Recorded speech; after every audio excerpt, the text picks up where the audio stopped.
Shalom, jumpa lagi dalam program Bina Iman. Hari ini kita mau belajar bersama-sama dalam Galatia, pasal yang kelima, ayat yang ke-22 sampai 23. Demikian firman Tuhan. Tetapi buah roh ialah kasih, sukacita, damai sejahtera, kesabaran, kemurahan, kebaikan, kesetiaan, kelemah lembutan, penguasaan diri. Tidak ada hukum yang menentang hal-hal itu. Judul renungan hari ini saya beri judul Setia Sampai Akhir. Bapak Ibu semua jemaat Tuhan yang dikasihi oleh Tuhan, kehidupan orang percaya itu digambarkan seperti pohon. Sebelum kedatangan Yesus Kristus, Yohanes Pembaptis sudah berkata bahwa kita harus menghasilkan buah sesuai dengan pertobatan. Nah, pohon yang tidak berbuah itu akan ditebang dan akan dibuang ke dalam api.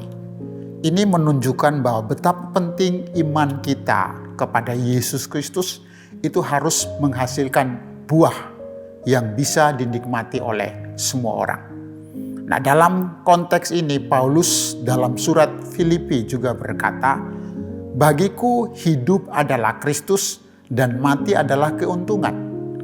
Paulus hidup berarti harus memberi buah. Nah, setelah Paulus berbicara kepada orang-orang di Filipi, dalam Galatia, Paulus merindukan supaya orang-orang Galatia juga punya buah roh. Nah, buah roh yang akan kita bahas bersama-sama hari ini adalah kesetiaan. Tentu saudara kita sering mendengar orang berbicara tentang kesetiaan. Tapi sesungguhnya kesetiaan itu harus dibuktikan dengan praktek hidup yang bisa dilihat oleh orang lain.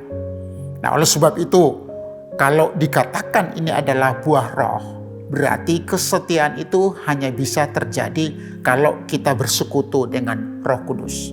Nah, kehidupan orang Kristen yang maksimal, yang dapat dinikmati oleh orang lain adalah kehidupan orang Kristen yang bisa menunjukkan kesetiaan, khususnya kepada Tuhan.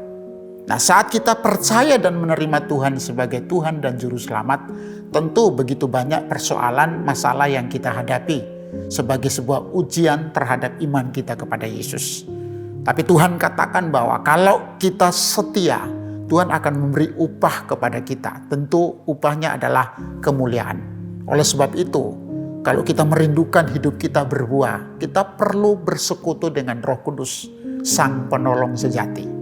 Nah, saat kita membangun hubungan yang intim dengan Roh Kudus yang adalah penolong yang sejati, secara otomatis dalam praktek hidup kita sehari-hari pasti akan muncul buah kesetiaan. Dan kesetiaan inilah yang akan menjadi sebuah bukti bahwa kita mencintai Tuhan. Nah, Bapak Ibu semua yang dikasihi oleh Tuhan, saya rindukan mari kita mau makin melekatkan diri dengan Roh Kudus. Karena dikatakan ini adalah buah roh. Berarti yang bisa melaksanakannya dalam kehidupan kita adalah Roh Kudus. Tingkatkan hubungan kita dengan Roh Kudus dalam doa, di dalam membaca firman. Maka saya pastikan kehidupan kita akan menghasilkan buah kesetiaan. Dalam satu contoh praktek hidup sehari-hari, dalam kita mengikut Tuhan.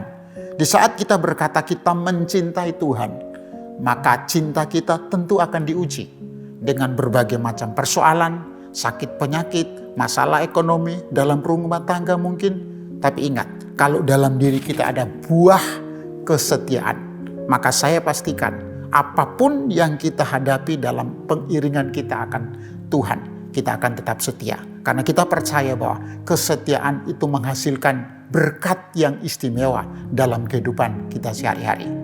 Puji Tuhan, mari saya ajak jemaat Tuhan, mari kita mau belajar bersama-sama untuk terus membangun hubungan yang intim dengan Roh Kudus. Saat kita bergaul dengan Roh Kudus, maka sifat kita akan berbuah dengan buah kesetiaan. Sehingga orang lain akan melihat dan nama Tuhan akan dipuji dan dimuliakan. Tuhan memberkati kita semua. Amin.